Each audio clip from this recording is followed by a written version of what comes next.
dagaaladii ugu waaweynaa ee saxaabadu gashay waxaa ka mid ah xarb alqaadisiya ciraaq meeshan la yidhaahday ku taalla ciraaq waxaa inteeda badan haystay Persia dowladdii Iiraan baa ka talin jirtay dee caasimadoodii madaa'in waa Baqdaad dhinaceeda kama foga maadaama ay ka talin jireen markii muslimiinta iyo nimankaas Iiraanta ee majuusiyiinta dagaaladu dhex marayeen dagaaladii ugu waaweynaa waxaa ka mid ah dagaalka qaadisiya dhowr boqol oo kun oo gaala iyo 30 kun oo saxaaba ah ay sortaagan iyo intii la socotay saxaabada waxaa hogaaminaya 10 المبشرين كامدة سعد بن أبي وقاص بعيدا كوطة قلنا كلنا واحد هجامين إن رستم لا يرادو جننا دودي وويناي لقدم بيه كامدة مركان رستم حرب باللي ما كان منتل يستدي يفكر يعني إنه وجاده وحسعد ويديستي إنه الصادره عد وده هذا البلو نحمره نبى الله دري وسوء عليه متكلم بالي صادر والله ده صدق نبى كل بمدو تجي صدح الصحابي هي كل بمدو تجي مثلا ميت كم يدون هذين سوقاتنا ربعي بن عامر با كمده ninkan wuxuu rabay inuu hanjabiyo saxaabada tan oo uu tilmaamo waxaan soo saaray gaaja iyo dhaqaale doon haday tahay inaan dhaqaale bixiyo marka sariirtii boqortooyada meel la dhigay dabeetana red carpetiska ayaa la waday dhulaadu ballaaran ninkan muslimiinta ka socda fars yaro gaaban buu wataa waan intaasoo bilood dagaal ku soo jiray deenin ay ka muuqato adduun iyo dhaldhalaalkii maaha ربيع بن عامر وفرس يرو قابن وتا soo baxay dabeetana markuu soo gaadhay meeshoodii buu iska soo dul eriyay faraskiisii kama degine hay culimada taariikh sheegaan barkimooyinkii meesha teedsanaa mid ka mid uu faraska ku xidhay dabeetana uu ka soo dhaadhaco xaq uu soo dhaadhaco waxay yiraahdeen boqorka saan looguma tago hubka dhig boqorka adoo hubsita looma tago wuxuu ku yiri boqorku isaga ay yeedhay anigu umaan rabine haddaan rabtaana sidaydan baan ugu tegayaa haddaydan rabinna waa iska noqonaya boqorkii waa loo sheego waxaa la yidhi rustam ninkii wuxuu leeyahay anigu idinkaa i yeedhay ama maca hubkaygaan gelaya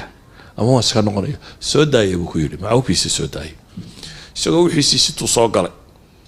su-aala baa la weydiiyey markaa maa jaa bikum war maxaa idin keenay ma abaar iyo gaajo iyo dhib iyo balaaya ka soo maxaa idin keenay سحاري وتماده وحوق جوابي الله ابتعثنا لنخرج من شاء من عبادة العباد إلى عبادة الله وحده ومن ضيق الدنيا إلى سعتها ومن جور الأديان إلى عدل الإسلام إلهي بأن سوبحيي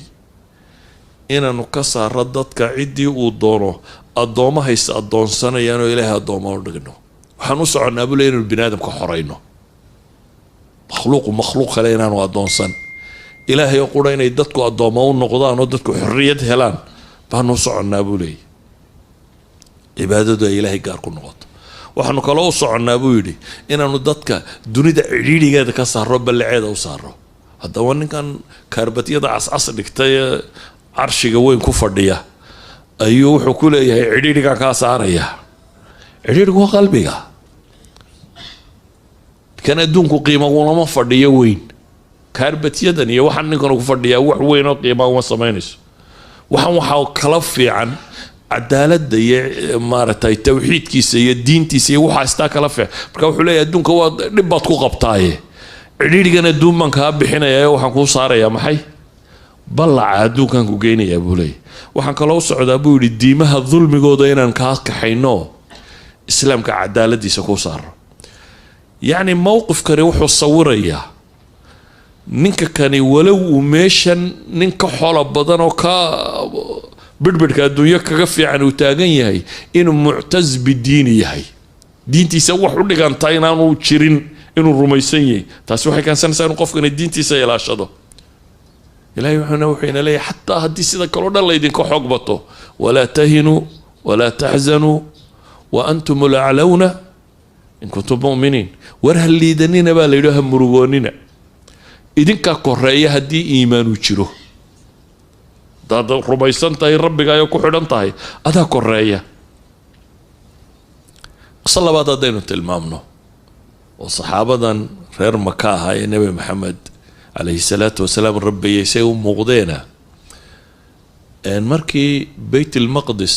muslimiintu ay furteen Bayt al-Maqdis ninka furanayay ciidankaasna nin kale oo 10 al-mubashirin hogaaminayay Ubaydah ibn al-Jarrah ayaa ciidamada watay dabeetana qoladii masiixiyiinta meesha joogtay waxay yiraahdeen sharti ah furaha sulx baanu galeynaa saasaanu idinku heshiinaynaa laakiin furaha wuxuun baanu u dhiibaynaa amiirul mu'miniinkiinu ha yimaado isagaanu furaha ku wareejinaynaa sidii buu ku soo baxay Abu Ubayda Umar buu la hadlay wuxuu yidhi nimankii saasay yidhaahdeen dee haddaad noo iman karaysa kaale Umar wuu soo baxay wuxuu rabaa furihii Bayt al-Maqdis inuu la wareego meeshana isaga furaha loo dhiibo mucaahadadii la galayna sidaasi ay ku hirgasho soo socday markuu meesha in yar u soo jiray ayuu wuxuu soo maray dhul dhiidh iyo roob helay oo dhooba midhana dabeetana daabadii uu fuushanaynta Umar ka daadagay oo labadii kaboodna la baxay ayuu labadii kaboodna halkan ku soo qaatay neefkiisina soo hogaamiyay dhoobadiina iska soo dhex socday Abu Ubayda iyo ciidamadii muslimiinta ragii soo dhaweynaya ka hor yimo Abu Ubayda wuxuu yidhi Umarow ما تشعلن ما يصرني أن أهل البلد استشرفوك حديثك حاكم ورينيو إن مقالة دتك دي مدح دينا يكو أركان سيدان أدقو نكن فايداني عقار دوبا كلها إن لغو أركو ما نشعلي بولي عمر أريقي ودي بصدق أدقى عيدان أوه لو يقول هذا غيرك بويري أبا عبيدة waxaan jeclaan lahaa mid aan adiga ahayn inuu yiraahdo Abu Ubayda adiga ka xishoonaya buu leeyahay laakiin waan ciqaabi lahaa nin kale oo aan adiga ahayn inuu yahay marka waa ka xumay buu leeyahay law ghayruka qaalaha mid aan adiga ahayn ma warkaas ka soo baxa buu leeyahay dabeetana Umar wuxuu dib ugu noqday taariikhdoodii Abu Ubayda waa ogiyay laakiin wuxuu yara rabay isagoo amiirul mu'miniin ku muuqda amiirul mu'miniin xagga dharka iyo haybada inuu meesha yimaado لكن عمر وحو كليه وحانو هين إنا كنا أذل قوم داد الدول ليسن بانو هين إلهي الدين تنبو نقو عزة يضدنا قدق يقولي مركانو عرب هين دول كيجي شوغني داد الدول ليسن بانو هين جرني لكن إلهي وحو نقو عزة ينقو شرفي دين تطن